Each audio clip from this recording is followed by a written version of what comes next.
Out of the Attic on 91 FM has all of your favorite old-time songs in one place. Hear music from Frank Sinatra, Bing Crosby, Dinah Shore, and many more. Join Nathan Randall from 6 to 8 p.m. for an evening drive down memory lane, only on 91 FM. Shifting back into talking about your dad a little bit, I've seen a lot of stories out there and read a lot of stuff. And oh, here comes a big one. Now, I'm curious about what you have heard about the coin flip is what we'll start with. First off, in my opinion, Dion DiMucci's a liar. So if that's what you're getting to. And I'm sorry, was that too blunt? Nope. You know, I don't believe him. When he opens his mouth, in my opinion, he's lying. I've known Tommy Alsop for many years.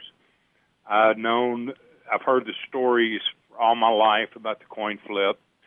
And never once did Dion DiMucci come out and dispute that fact until a couple of years ago in the Rock and Roll Hall of Fame. It was not one of my favorite places. And if you want to go somewhere, like back to the surf real quick, you walk into the Rock and Roll Hall of Fame, it's totally commercial. It's totally BS. Like I say, you go to the surf ballroom. You want a real sense of history. You go to the surf ballroom. You know, you can go see all the pretty pictures and all the commercialized crap at the Hall of Fame. Yeah, that's what they have.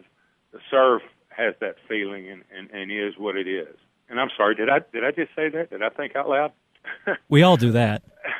No, and the difference is I don't care because it is what it is. I've been to both of those places, but your question again, because I get off on my rants here, was which one again? The coin flip. Oh, the coin flip was, I read a couple of years ago, and there was a thing that Dion DiMucci was putting out a book. He was doing some sort of documentary, and that may be the wrong word, so nobody write, but something to do with the Rock and Roll Hall of Fame and his story. Well, that's the first time I ever heard of him flipping a coin. Matter of fact, there was something on in the Wall Street Journal, I believe it was, here about a month or a half ago, where he said he and Dad flipped a coin. Well, I knew Waylon very well. Waylon and I became friends, and Waylon and I talked many times.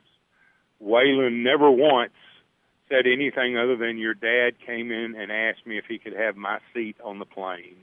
And I told him, because Waylon said it would not make a good scene in a movie. He said, your father asked me. He said, I told him it's all right with me if it's all right with Buddy. End of story. Then I read in the Wall Street Journal here, I believe it was the Wall Street Journal, like I said, about a month and a half or so ago, you can Google it. And Dion says that he and the Big Bopper went in and flipped coins with Richie and Tommy. His story's changed. You know, it changed from a year or so ago to this Wall Street Journal thing. He can't keep up with his own lies, in my opinion. None of that ever came out until I heard it. You know, the moment I was reading this thing, and then I said yes, and it says, and he's got a book coming out. Well, that's all I needed to read. That was, that was the end of it. You know, that he's trying to sell a book. God bless him. Good luck. But for 50 years he didn't open his mouth about it, and then all of a sudden he's got a book up for sale or writing a book or whatever he's thinking about doing, and then all of a sudden the story changes. So, as soon as a man opens his mouth, he's lying, in my opinion. And I believe Tommy Alsop. I love Tommy Alsop, and that's not why I believe him. I believe him because his story's been consistent over all these years. I've come to love Tommy Alsop. He's a wonderful man. And in my opinion, Dion's just, I don't know why, why he's doing what he's doing now, but I just think he's full of it, In my opinion. Can I throw that in there? In my opinion. Let me do that, because I don't want your station and me to both get sued. Well, I talked to him before. Yeah. About 20 years ago, and there was a picture in a teen magazine, and come to find out, it's probably a promo thing, but it had him laying on a bed with a guitar that he said, and a strap, and you could see the Big Bopper on the strap. And if I have to go through everything I have, I've got it here at the house. And it quoted him, and of course, like I said, it could all be BS because it's as Grandpa said, you don't anything you read and only half of what you see. He says that the widow was such a close friend and wanted him. This was the Big Bopper's guitar, which if it was one we had never seen before because we got Dad's guitar back. And he said that the widow had given it to him. Well, he is so, if it's going online, you can say he's so full of shit. My mother could care less who Dion DiMucci was. She did not know who Dion DiMucci was. She'd never heard of him before. And like I say, but in this teen magazine, that could all been promotional stuff. But he did, and I called him. And I asked him, he says, I remember having a strap of your dad's. It said the Big Bopper. He said, but as far as the guitar, I don't, And he said, and I don't know what happened to the strap. Well, if memory serves me right, and if I'm wrong, but I believe he had written a book before, and it mentioned something about drug use in a book, and that's just my recollection. I'd have to go through my books. But and if that is the case, I could see where, like I say, if that is the case, if my recollection is right, that who knows what happened to the guitar strap? It could have been sold, or just lost, or just who knows what. But he did admit to me that he remembered having the guitar strap, but he did not remember this guitar. And like I say, this was not my father's guitar that he had to begin with. So like I say, it might have just been one of those totally promotional type things, and playing off the death of Dad. Which is something most people didn't do in those days. It was just like, some people have more scruples than others. And, Johnny Preston's Running Bear was supposed to be released in March of '59. But because Dad was killed in February, they held off until the next year, not to play off his death, but to let it pass and then release the song and let it go on its own merit. And it still went to number one for 5 weeks. Some people play the game one way and some people play the game another. Now, talking about another... Ask me something controversial. That's what I was just going to get to right now. You're not blunt at all, are you? No. No, go ahead.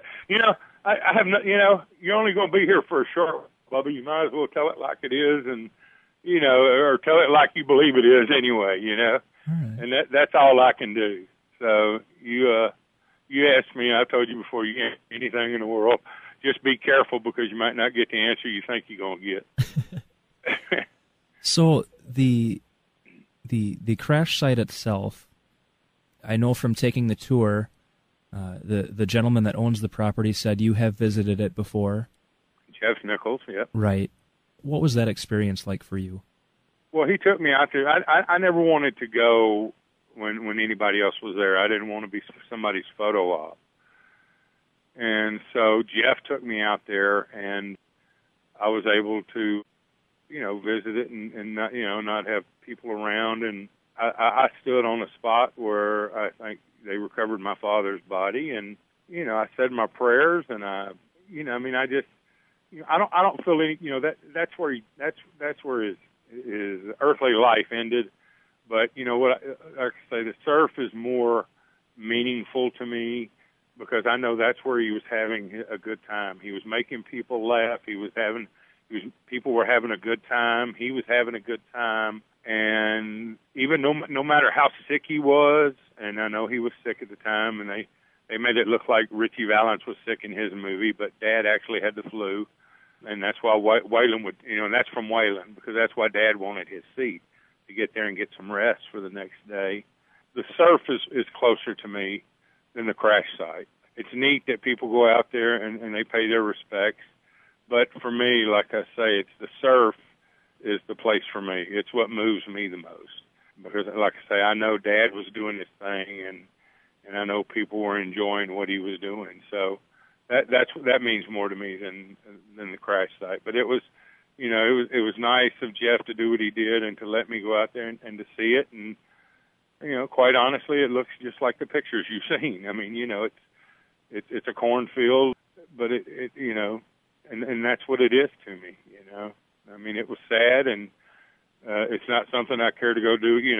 I think of my kids, but they've never been there, and I want to bring them. We talked about next year bringing the family up already with the surf, and letting them see those things and be a part of those things. And of course, they're going to have their own feelings about them, but you know what mine are now.